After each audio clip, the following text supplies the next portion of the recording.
kann vielleicht ein kurzes Beispiel aus meiner ganz persönlichen Vita bringen.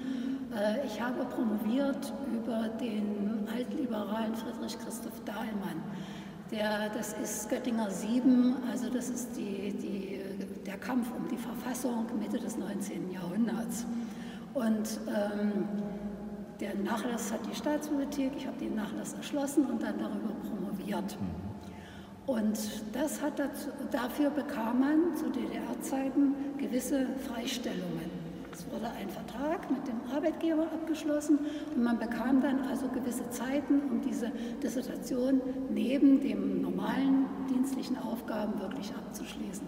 Und das führte dazu, dass ich dann zweimal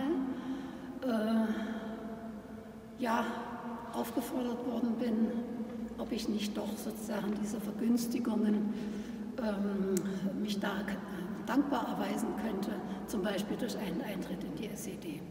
Das habe ich immer von mir gewiesen, Gott sei Dank hat man mir das auch immer geglaubt und insofern habe ich jetzt keine Konsequenzen davon gehabt, aber es war schon ganz deutlich, dass man da versucht hat, diese Dinge irgendwie zu nutzen, um Leute zu rekrutieren.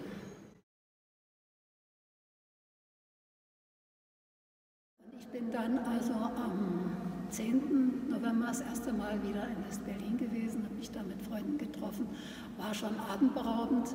Wir haben aber damals immer noch geglaubt, ist es wirklich, hält es so, ist es von Dauer?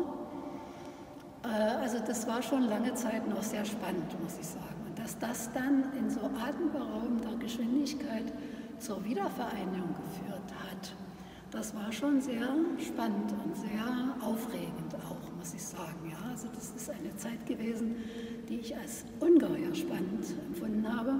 Und sie war auch spannend hier in dieser Bibliothek, denn wie gesagt, ich bin ja dann im Frühsommer 1990 in die Generaldirektion aufgerückt. Und es war ja eine Zeit, in der es die DDR nicht mehr gab, die bundesdeutschen Verwaltungsvorschriften noch nicht galten. Also wir konnten zum Beispiel Autos kaufen.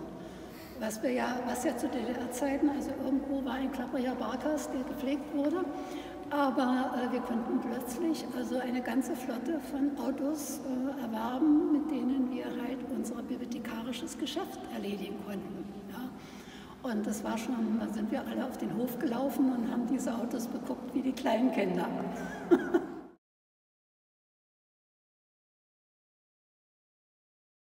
Wir hatten ja dann auch gleich, ich weiß jetzt leider das Datum nicht mehr, einen Tag, wo wir die Kollegen im Haus Potsdamer Straße besucht haben. Das war so eine Art Tag der offenen Tür, wo wir dann sozusagen alle auch mal eben den Arbeitsalltag der Kollegen im Haus Potsdamer Straße irgendwo uns angesehen haben. Und das waren schon sehr interessante Zeiten. Das war ja ganz typisch für die Mauersituation, dass die Kollegen, die auch ein dienstliches Anliegen hatten, Kontakt zu uns zu halten, ja das konnten. Sie konnten ja nach Ostberlin fahren. Also zum Beispiel der Leiter der Handschriftenabteilung, Professor Brandes, war gerne und gut gesehener und oft Gast in der Handschriftenabteilung hier im Hause, einseitig. Ja. Ne? In der Regel kamen dann die Kollegen aus dem Haus Potsdamer Straße hierher, weil ja zum Teil, also entweder die Bestände hier waren und die Kataloge im anderen Haus oder umgekehrt. Und insofern gab es ja immer doch auch viele dienstliche Belange, gegenseitig Kontakt aufzunehmen.